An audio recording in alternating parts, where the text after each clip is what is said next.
Here's something most of us never really stop to think about. We live in a world obsessed with visible intelligence. The person who speaks most precisely, who answers fastest, whose competence announces itself the moment they enter a room. We build our mental models of ability around what we can easily observe. And somewhere inside that framework, we quietly sort the people around us: exceptional, capable, ordinary. But what does intelligence history actually tell us about the operatives who left the deepest marks? Because the answer might completely reshape the way you think about what effective intelligence actually looks like.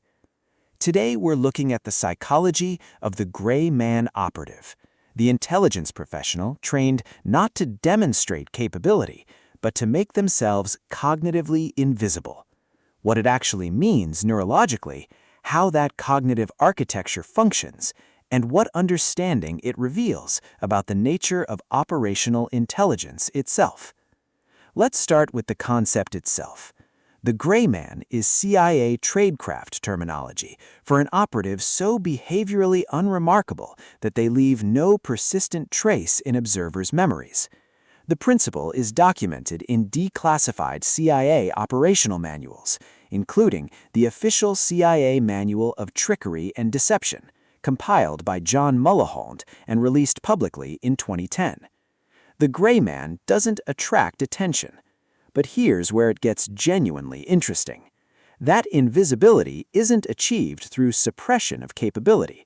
It's achieved through a completely different cognitive architecture, one that processes social environments not to perform within them, but to move through them without being retained.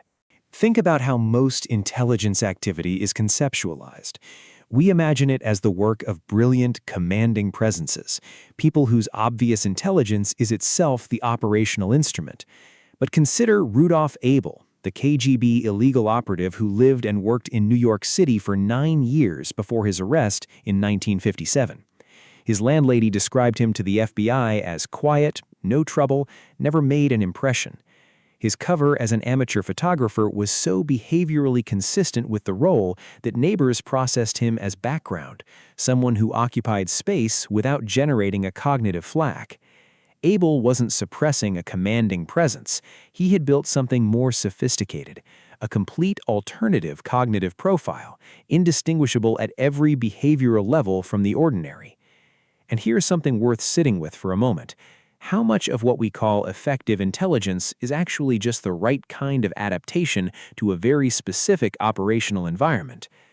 The CIA's own assessment frameworks, dating back to the Office of Strategic Services psychological evaluations conducted during World War II and later declassified in the 1990s, identified social intelligence and behavioral mimicry as distinct capabilities entirely separate from analytical intelligence. An operative could score modestly on abstract reasoning assessments and excel in human terrain collection, precisely because their cognitive system was built not for abstract analysis, but for environmental absorption and behavioral replication. Different architecture, different mission, equal operational value.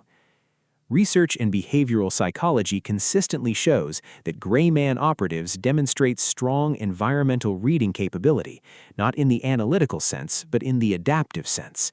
They don't catalog a room, they become consistent with it. Their social processing is oriented toward removal of friction rather than assertion of presence. And in many cases, the absence they create is more operationally powerful than any presence could be. So what's the actual intelligence takeaway? When we examine the gray man operative through a serious psychological lens, it challenges the most persistent assumption in how we think about intelligence work. Operational effectiveness is not a single cognitive style.